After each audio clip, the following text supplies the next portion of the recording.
अद्भुत व्यक्तिमत्व संभाजी महाराज एक अद्भुत व्यक्तिमत्व छत्रपती शिवरायांचा छावा आणि जिजाऊ साहेबांच्या काळजाचा तुकडा असलेल्या शंभूराजांच्या नशिबी मात्र उभे आयुष्य संघर्ष झाला अचाट ध्येय अजोड पराक्रम असामान्य शौर्य आणि प्रयत्नाची पराकाष्ठा करून संभाजी महाराजांनी सलग 9 वर्ष मुघल आदिलशहा सिद्धी पोर्तुगीज आणि इतर अंतर्गत शत्रूंशी लढा देत स्वराज्याला टिकवले वाढवले पण अचानक नियतीने कपटाने शंभूराजांवर घाला घातला आणि अवघा स्वराज्य हळहळला तो क्षण म्हणजे शंभूराजांची कैद शंभूराजे आपल्या महत्वाच्या सरदारांना बैठकीसाठी कोकणातील संगमेश्वर येथे बोलावतात तेथील सरदेसाईंच्या वाड्यावर महाराज वास्तव्यास असताना मालोजी बाबांना आंबाघाटकडून संगमेश्वरकडे येताना मुघलांची सेना दिसते मालोजी बाबा म्हणतात धोखा हुआ है संता ये तो मुगलों की सेना है क्या संगमेश्वर की तरफ महाराज की ओर बढ़ रही है उनसे पहले हमें महाराज के पास पहुंचना होगा संता हमारी गलती से दौड़ना होगा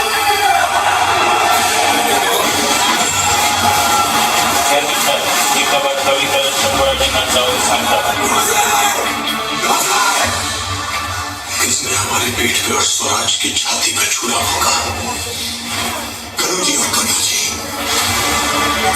ही बातमी कळताच क्षणी शंभूराजे पेटून उठतात आणि ते मुघल सैनिकांवर हल्ला करतात एकटे शंभूराजे आणि त्यांचे काही सरदार मुघलांवर तुटून पडतात खडबोर लढाई होते आपला शिवरायांचा छावा पेटून उठतो त्या छाव्याचा रुद्र अवतार बघून पकडायला आलेल्या पुत्र खानाचे डोळे सेनेने मोठे होतात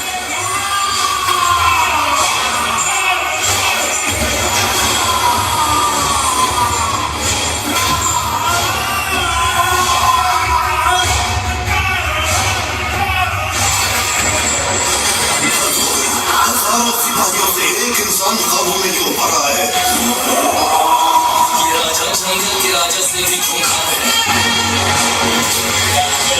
मुघलांकडून महाराजांना साठा करण्यावर लढण्याचा आदेश दिला जब तक उसके हाथ खुले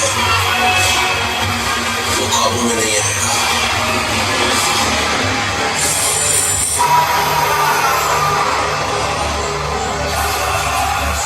आणि पाहता क्षणी तो क्षण येतो आपल्या शंभूराजांना साठा बांधून पकडतात अखेर या छाव्याची शिखर लांडगी करतात काही लोक आपलेच असले तरी काही लोक विश्वासघातकीही निघतात आणि आपल्या शंभूराजांच्या बाबतीत तसंच काहीतरी घडलं जवळच्यानीच दगा केला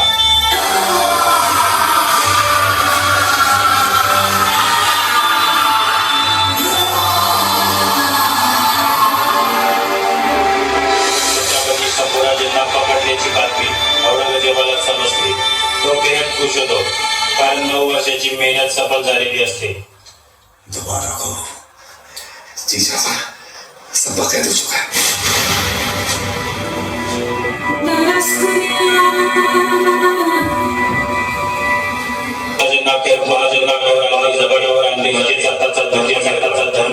औरंगजेब महाराजांच्या समोर जातो आणि म्हणतो 9 साल से अपनी हर नमाज में इसके दीदार की दुआ मांगते रहे दुआ मांगते रहे रायगढ़ की सजी धजी महफिल न सही लेकिन शहंशाह की खुशी को दुगनी करने के लिए अपने मुंह से मोती छलका ही दीजिए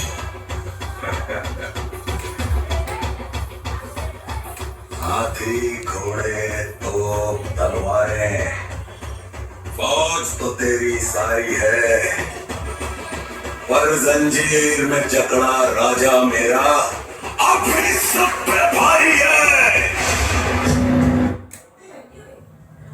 मजा नहीं आया औरंगजेब महाराजांचा छळ करण्याचा आदेश देतो किसी इतना दर्द हो कि जब वो अपनी मौत की भीख मांगे तो भी उसके मुंह से सिर्फ चीखें निकले मौत की ये घुंघरू पहन के नाचते आवाम। तू क्या हमें मौत से डराएगा? हमारी मौत मराठों के हर घर एक नया सिवाय एक नया स्वभाव पैदा करेगी, लेकिन जब तू मरेगा तब ये तेरी मुगल सल्तनत में मच जाएगी।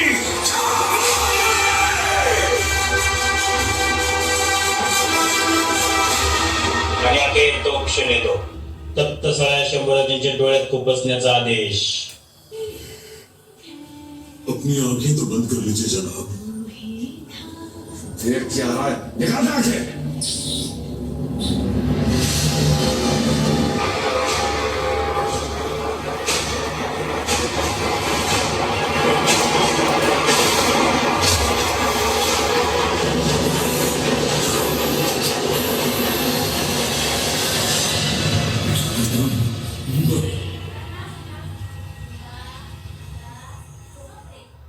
आणि आपल्या महाराजांचे डोळे काढले जातात. अशाच विविध प्रकारे महाराजांचा छळ सुरू केला जातो. इसकी जुबान इसकी हालत से अलग कर दो.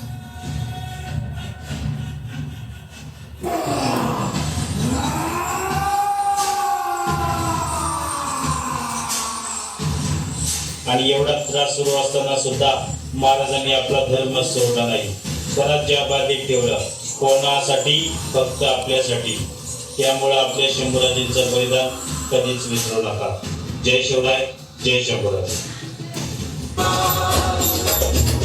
30 दिवस मृत्यूच्या वाटे, 30 दिवस मृत्यूच्या वाटे, शौर्याने गेला, शौर्याने गेला. विसरू कसे बलिदान तुमचे, विसरू कसे बलिदान.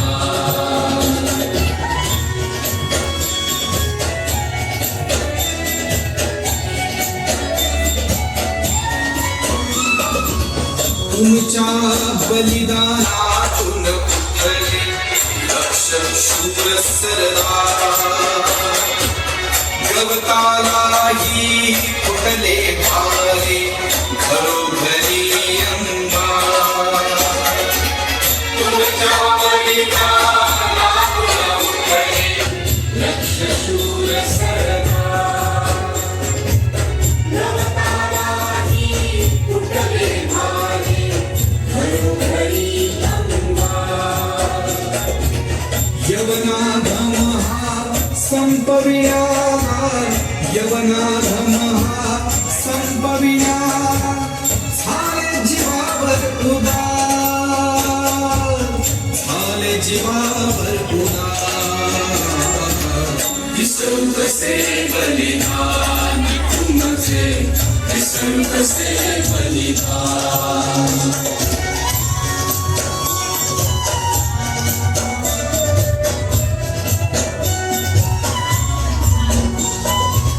शूर शिवाचे छावे तुम्ही, अजरामर झाला. धर्म टिकविला हिंदूंचाही, मार्ग ही दाखविला.